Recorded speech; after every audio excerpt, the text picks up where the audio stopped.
بسم اللہ الرحمن الرحیم۔ اصول الشاشی کا 7واں باب ہے ما یترک بہ حقائق الالفاظ، سبق نمبر 5 میں خوش آمدید۔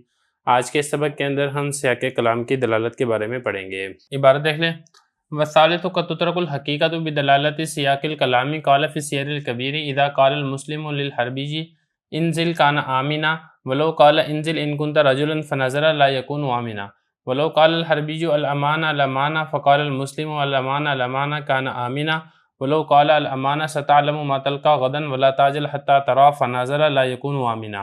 اور تیسرا قرینہ کبھی حقیقت کو ترک کیا جاتا ہے سیاق کلام کی دلالت کی وجہ سے۔ سیر کبیر میں کہا ہے جب مسلمان نے حربی سے کہا انزل تو اسے امن ہوگی، اور اگر اسے یہ کہا انزل ان کنت رجلا پھر وہ اتر آیا تو اسے امن حاصل نہیں ہوگی۔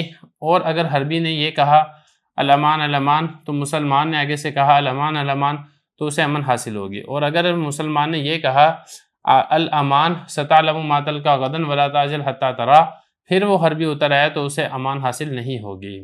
عبارت ہو چکی ہے، ترجمہ ہو چکا ہے، اب چلتے ہیں اس کی تشریح کی طرف۔ دیکھیں تیسرا قرینہ بیان کیا جا رہا ہے جس کی وجہ سے حقیقی معنی کو چھوڑ کر مجازی معنی کو اختیار کیا جاتا ہے۔ یہ جو تیسرا قرینہ ہے یہ ہے سیاق کلام کی دلالت۔ اب سیاق کلام کا مطلب کیا ہے؟ اس کا مطلب یہ ہے کہ متکلم کلام سے پہلے یا کلام کے بعد کوئی ایسا لفظی قرینہ ذکر کر دے کہ وہ قرینہ اس بات پر دلالت کرتا ہو کہ یہاں پر کلام کا حقیقی معنی مراد نہیں ہے بلکہ مجازی معنی مراد ہے۔ اس قسم کے قرینہ کو سیاق کلام کا قرینہ کہا جاتا ہے، سیاق کلام کی دلالت کہا جاتا ہے، جس کی وجہ سے حقیقی معنی کو ترک کر کے مجازی معنی کو اختیار کیا جاتا ہے۔ دیکھیں ذرا یہ بتا رہے ہیں وَالثَّالِثُ تیسرا قرینہ وہ ہے کبھی حقیقت کو ترک کیا جاتا ہے سیاق کلام کی دلالت کی وجہ سے۔ اس کے بعد آگے دیکھیں سیر کبیر میں امام محمد رحمۃ اللہ علیہ نے فرمایا، دیکھیں یہ جو تیسری قسم کی دلالت ہے سیاق کلام کی دلالت، اس کے اوپر مثالیں ذکر فرما رہے ہیں۔ پہلی مثال امام محمد رحمۃ اللہ علیہ نے ذکر کی ہے سیر کبیر کتاب میں۔ اس میں یہ ہے کہ مسلمانوں نے محاصرہ کیا ہوا تھا کسی قلعے کا، کافروں کے قلعے کا، اور پھر مسلمان نے اوپر کوئی کافر تھا چھت کے اوپر، قلعے کی فصیل کے اوپر یا چھت پر یا کھڑکی پہ، اس کو کہہ دیا انزل۔ اب دیکھیں یہ جو انزل کا لفظ ہے یہ حقیقی معنی امان دینے کے لیے استعمال کیا جاتا ہے، تو اگر تو وہ نیچے اتر آتا ہے تو اس کو امان حاصل ہوگی۔ لیکن اگر مسلمان نے صرف انزل نہیں کہا بلکہ انزل کے ساتھ یہ بھی کہہ دیا انزل ان کنت رجلا، نیچے اتر اگر تو واقعی مرد ہے، تو اب اگر وہ نیچے اترے گا تو پھر انزل کا جو حقیقی معنی ہے امان وہ یہاں پہ مراد نہیں ہوگا، کیونکہ یہاں پر کلام کے اندر ایک ایسا قرینہ پایا جا رہا ہے جس کی وجہ سے انزل کا جو حقیقی معنی ہے اس کو ترک کر دیا گیا ہے۔ اور وہ قرینہ کیا ہے؟ قرینہ یہ ہے کہ انزل کے فوراً بعد ان کنت رجلا کا لفظ ذکر کیا گیا ہے، اور ان کنت رجلا کا مجازی معنی یہاں پر کیا ہے؟ زجر و توبیخ معنی ہے، مطلب یہ ہے کہ اس کو ڈرایا اور دھمکایا جا رہا ہے کہ اگر تو نیچے اترا تو تیری خیر نہیں ہوگی، تو لہذا اس وقت یہاں پر وہ امان دینے والے معنی کے اندر یہ استعمال نہیں ہوگا، اور اگر وہ نیچے اترے گا تو اس کو امان بھی حاصل نہیں ہوگی۔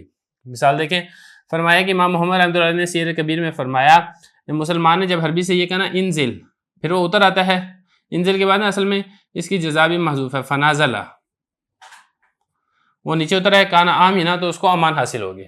اور اگر مسلمان نے یہ کہا انزل ان کنت رجلا فنازلہ پھر وہ اترا ہے لا یکون آمنا پھر اس کو امان حاصل نہیں ہوگی۔ سیاق کلام کی دلالت کی دوسری مثال یہ ہے کہ حربی نے یہ کہا الامان الامان، وہی بات ہے کہ مسلمانوں نے قلعے کا محاصرہ کیا ہوا تھا، اب اوپر سے کوئی حربی کافر تھا، اس نے مسلمان کو دیکھ کر یہ کہا الامان الامان، یعنی یہ کہ میں نیچے آنا چاہتا ہوں مجھے تم امان دے دو۔ اب مسلمان نے اس کے جواب میں کہہ دیا الامان الامان، تو اب یہاں پر اس کا حقیقی معنی مراد ہوگا، مطلب یہ کہ اگر وہ نیچے اتر آئے گا تو اس کو امان حاصل ہوگی اور مسلمانوں کے لیے اس کو نقصان پہنچانا یا قتل کرنا جائز نہیں ہوگا۔ لیکن اگر حربی نے یہ کہا تھا نا الامان الامان اور مسلمان نے اس کے جواب میں یہ نہیں کہا الامان الامان بلکہ کیا کہا الامان ستعلم ما تلقى غدا ولا تعجل حتى ترى، اس کا ترجمہ دیکھ لیں تاکہ بات سمجھنی آسان ہو جائے۔ الامان تو امان طلب کرتا ہے، ستعلم قریب تو جان لے گا ما تلقى غدا تیرے ساتھ کل کیا پیش آئے گا، ولا تعجل اور تو جلدی نہ کر حتى ترى یہاں تک کہ تو دیکھ نہ لے۔